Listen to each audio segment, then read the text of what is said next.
Olá, tudo bem? Eu sou Fabiana Leme, sou da Inclutopia e no vídeo de hoje a gente vai conversar um pouquinho sobre o decreto 10.502 de 30 de setembro de 2020, que institui a Política Nacional de Educação Especial, Equitativa, Inclusiva e com o aprendizado ao longo da vida. É bem importante a gente discutir, conversar um pouquinho, por isso que a gente está gravando esse vídeo, para que vocês possam compartilhar, levar na escola, conversar com outros pares, rever aí na sua casa, entre os familiares, para entender, né? O nosso objetivo é trazer mais informação para você conseguir entender melhor qual é a visão deste decreto e porque ele é diferente da visão anterior quando eu penso na escola na perspectiva da educação inclusiva, né? Então ele é sim diferente. Ah, então, mas tem a escolha e como é que fica? Então nós vamos trazer aqui meio que ponto a ponto para você poder também refletir com a gente. Fiquem à vontade para usar nossas redes sociais para ampliar essa discussão. Eu acho que ninguém é dono da verdade. Mais do que a gente defender isso ou aquilo, a gente precisa se informar e se empoderar. Informação e orientação vai trazer esse empoderamento, certo? Eu não vou trazer a visão jurídica do decreto, porque eu não tenho competência técnica para isso, não vou me aprofundar. Mas o que a gente precisa saber é que esse decreto, ele não se sobrepõe à LBI. A Lei Brasileira de Inclusão, ela é maior do que esse decreto. Então, sim, há garantia de matrícula, de acesso à escola regular, né, aos serviços de apoio.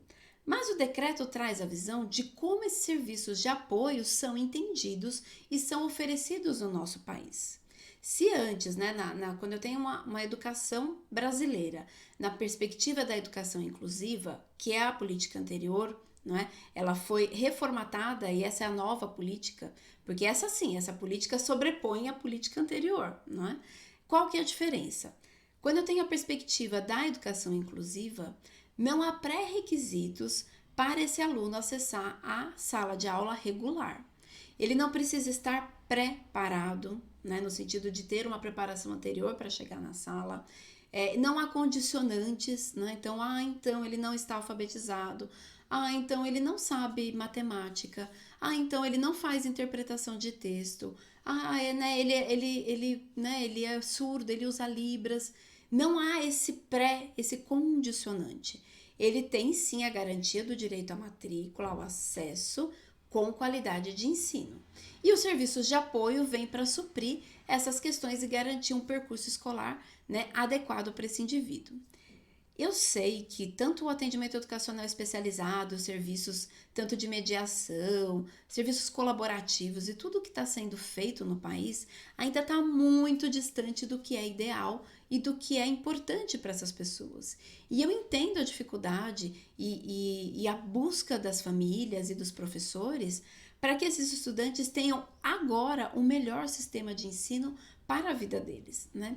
Infelizmente as coisas elas demoram um pouco para acontecer, demoram um pouco para essa evolução ir acontecendo. Nós tivemos muitos ganhos, não é?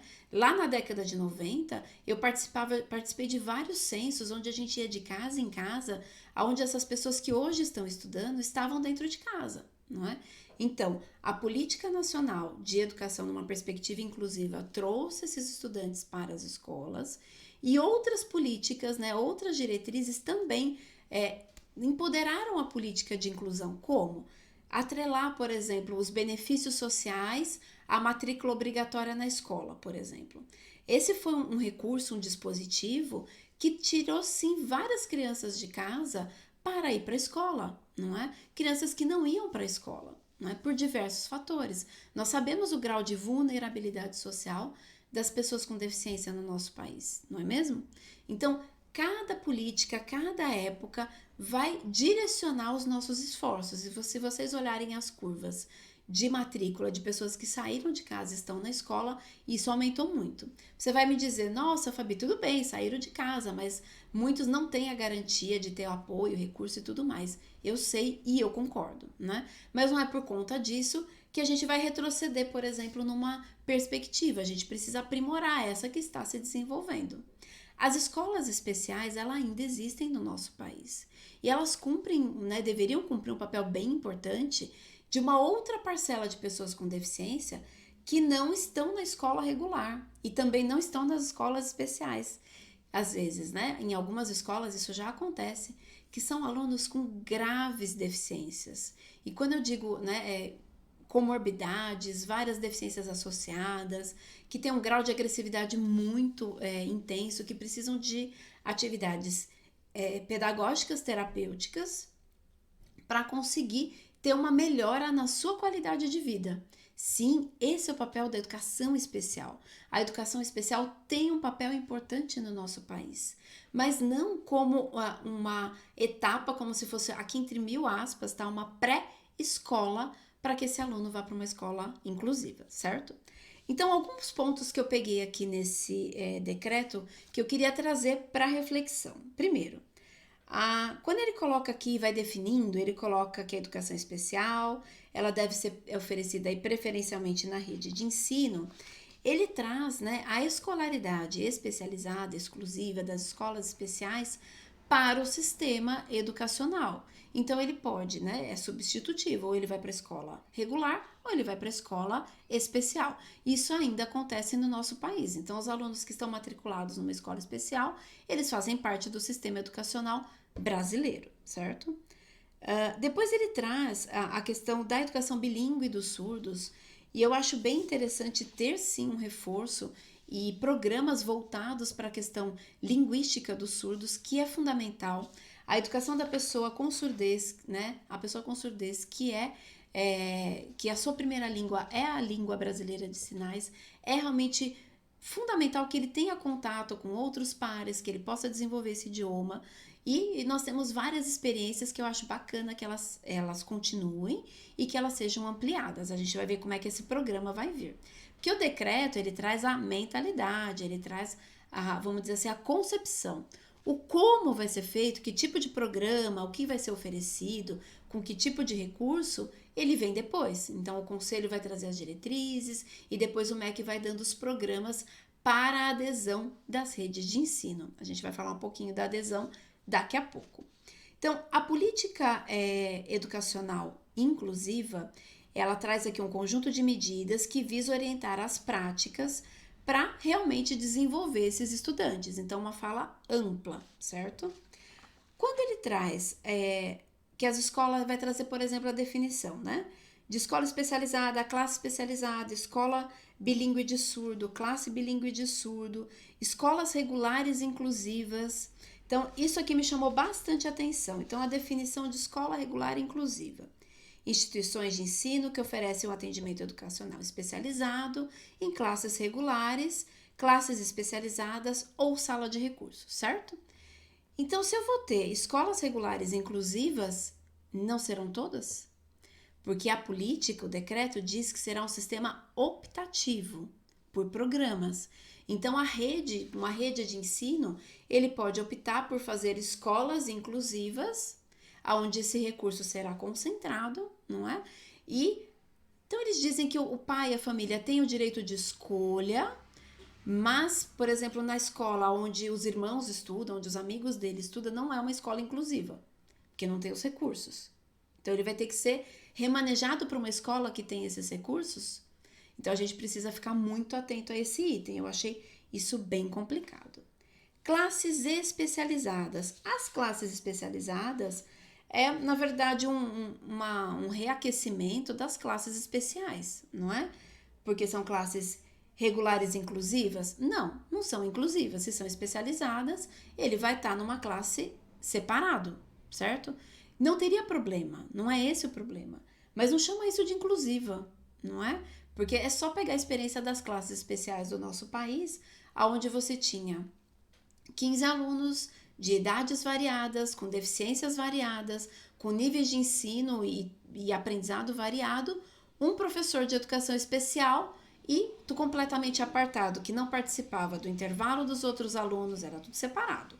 Não participava da educação física dos outros alunos, não participava das atividades da escola, ficava lá no cantinho, né, de forma apartada. Então, classe especializada não é inclusiva, né? Pode até colocar aqui, para mim, na minha reflexão, na minha opinião, né, não é, certo?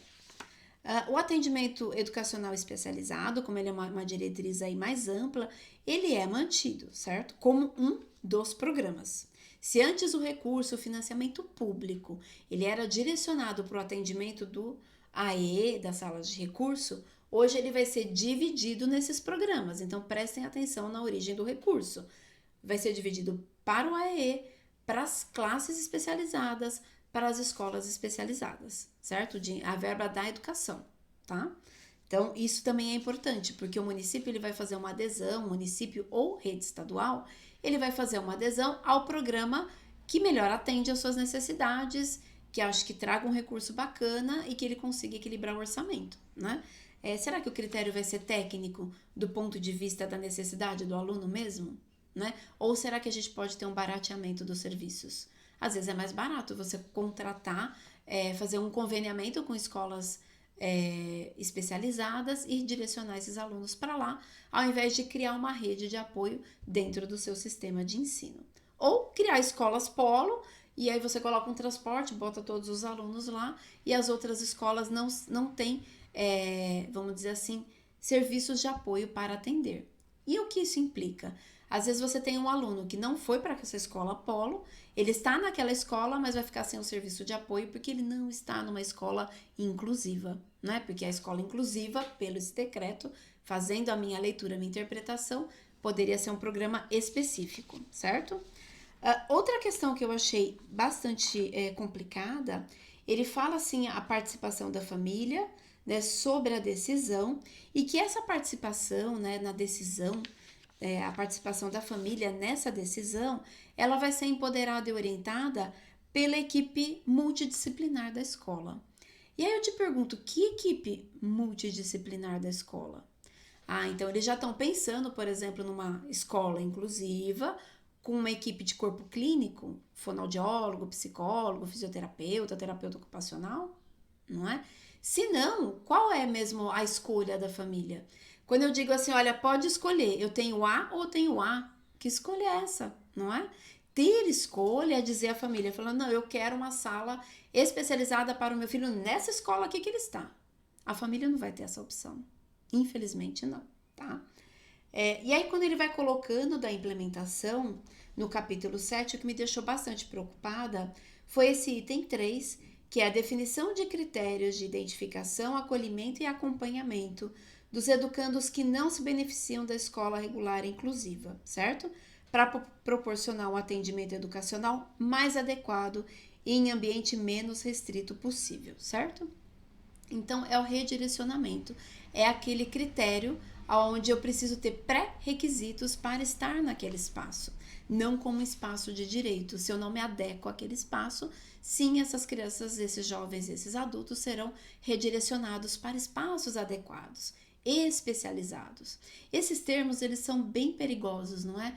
Porque quando eu falo assim para uma pessoa, para uma família, olha, então, né?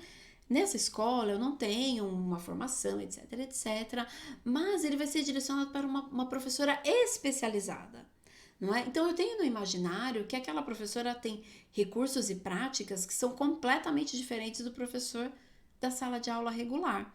Pode até ser, mas quando eu coloco todos os alunos numa mesma classe, em diferentes faixas etárias, com diferentes deficiências, não tem professor especializado no mundo que dê conta disso.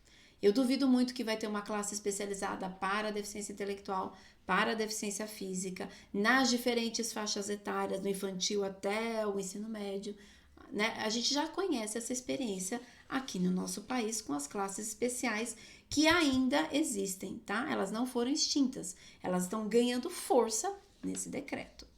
E para finalizar, o que eu achei também bastante complicado, aqui no artigo 13º, ele vai colocar que a colaboração dos entes federativos, né, municípios e estados, a política, ocorrerá por meio de adesão voluntária, que às vezes é até importante, né? Que vai ser definido, né, em relação aos programas e ações em relação ao MEC e que compete ao Conselho Nacional de Educação elaborar as diretrizes nacionais em conformidade a este decreto, certo? Se os entes federativos vão fazer essa adesão por opção, certo? A opção, ela também não é uma coisa que você fala, que bom, você pode escolher. Você pode escolher dentro de certos limites. E quando eu falo das redes de ensino, os limites e os contornos, eles estão voltados a recurso, certo? Então, quais são os programas e quais recursos virão deles? As salas de recurso foram dessa forma. Então, os municípios aderiram às salas de recurso e recebem o recurso por conta disso, não é? Então, com esses programas, quais serão os benefícios? Como é que vai ficar essa distribuição desse recurso? Ela vai ser tão equitativa como diz o título desse decreto? Ou haverá um incentivo, por exemplo, no recurso, que vai ser mais vantajoso abrir uma classe especializada do que uma sala de AE, por exemplo? Ou uma sala de recursos, porque aqui ele não dá tanto enfoque ao AE, sim a sala de recursos, né?